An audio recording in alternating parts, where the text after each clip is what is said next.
Good afternoon. Am I audible? كيف حالك؟ كويس؟ Hi, my name is Maqbool Hameem.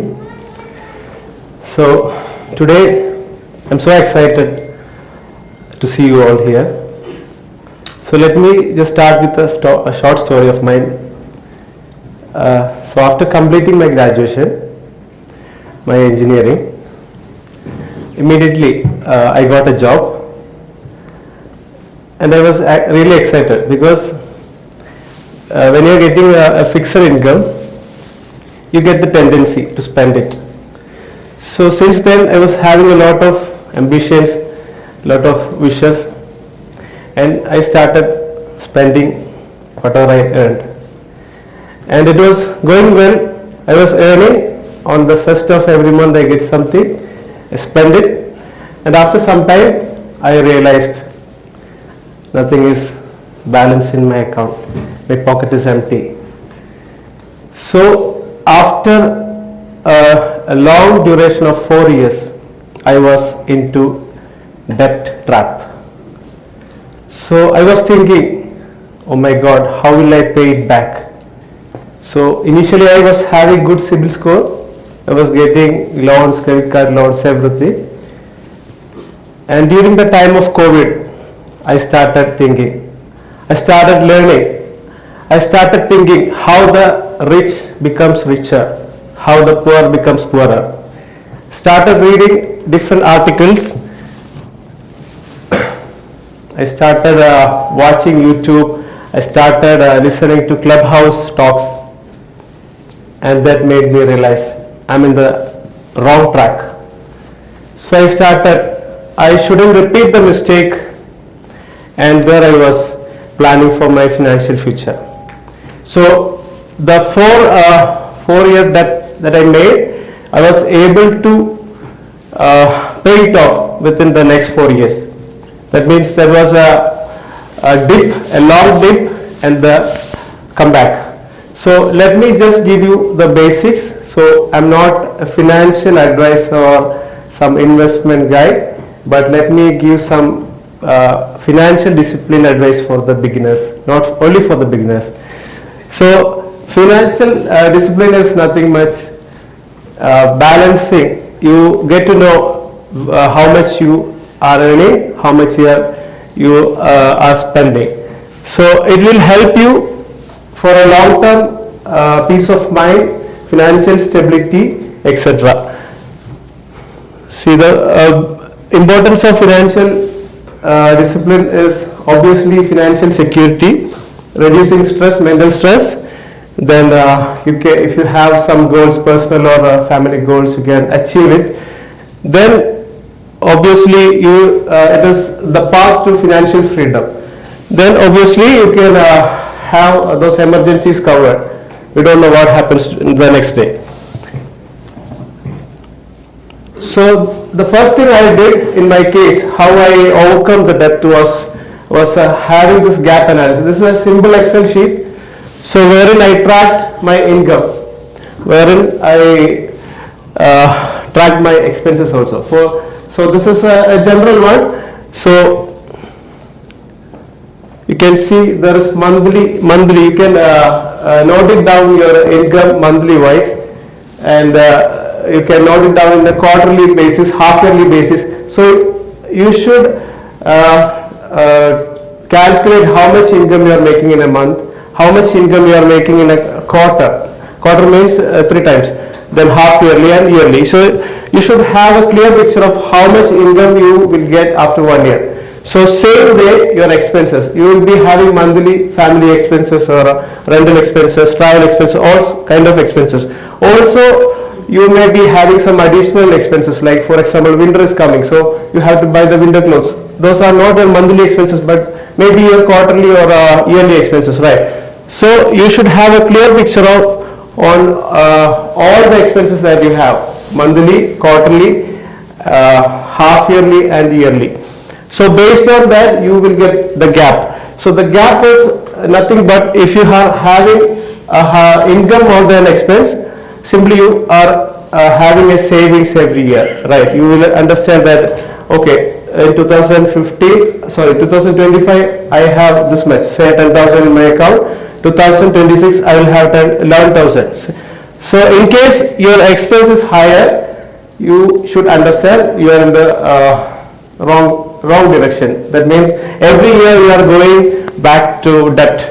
So this helps you, this gap analysis will help you understand how much work you want to put to get back to the right direction. So this was regarding budgeting, and obviously there is another things like emergency fund. So you should have a track of, you should at least have the expenses for 6 months. So if something happens, some job loss or some health issues happen to you, you may not work for some time, right? So that emergency fund will obviously help you. So this is the first thing that you should have. So you already calculated your monthly expense, so into 6. That is your emergency fund, which you should save in somewhere, with not in a normal account, normal spending account. You should keep it aside. And obviously most of us are having dependents, right? So if something happens to them immediately, so all the savings that we have made over these years, maybe in a one day, in a short span of time, it is vanished. So you have to start from scratch. So obviously all the dependents, especially not the dependents here, obviously you may be having company insurance, but all other dependents who are in India or who don't have insurance, you should make sure you have at least health insurance. So obviously, so once you understand that you are on the right track, there is no gap, there is nothing you have to worry about, you have some savings in hand, then it's the time for investing. So these are the basic principles. These are not rocket science, these are basic principles. So when you want to think, when do you want to start investing, this is the right point. Then obviously once you start investing, your goal is nothing but increase your savings every year.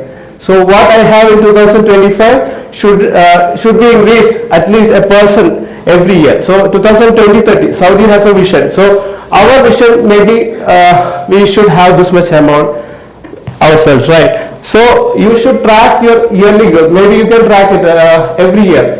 Maybe you can track it in December, you can track it in January, you can track it in June. Anytime you can track, but that should be a year-on-year tracking. So, and you ensure you are earning much. Then obviously you can have other income sources. You can you can identify maybe other income sources. You can go for other options. And what I would suggest is when you feel you are in the safe zone, when you don't have to worry, you have enough cash, then it's the time for you can try for some risky investments. There are a lot of options, like there are a lot of investments. Say example, somebody is starting a business, you want to be part, so you are in doubt, you don't know whether it will succeed or not, so you're thinking it is 50-50. So if you have enough capital means you can try that one. So always consider risk investments when you have enough cash. So this mindset has helped me a lot.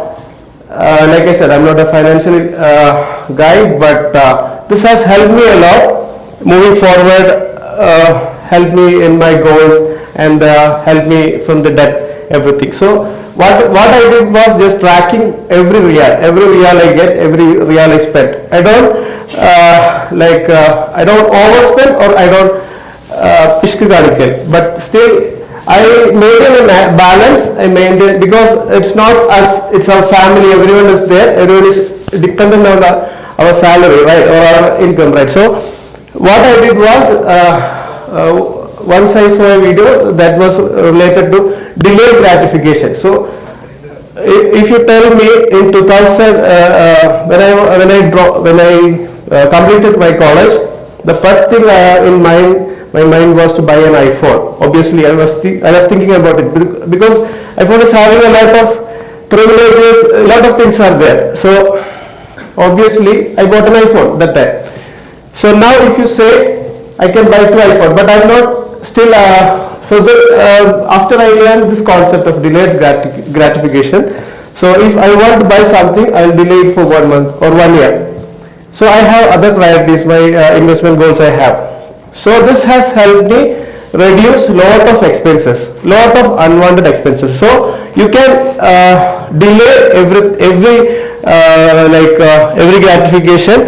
So this will help you in your financial discipline goals. And also the very important thing is like automating. So if you are having different loans, bank obviously automate, right? Bank so if you're getting the salary on first, they will take it from on first evening itself, right? Or they have a specific time. So similarly, your investment goals should be also automated. So you don't want to think this month, okay, this month I will put this much amount. So it should be automated. This much amount should be sent to investment monthly basis or yearly basis or according to your goals. So that's for today. This is my small experience. If you have any queries, we'll discuss or I'll wind up. Will you help with money? Yeah? Will you help with money? Yeah? Will you help us with money? Sorry. I help me with my money. See, we can discuss because see, a lot of guys are here who is having this, who have started thinking about it 20 years before, right? So I am a newbie actually, I'm a beginner. I started 5 years before, right? But without that thought 5 years before, I wouldn't be here, right? So that mindset has changed me a lot. And also obviously I help people who ask me, because I learn on a daily basis regarding this. But I'm not the correct guy. Thank you.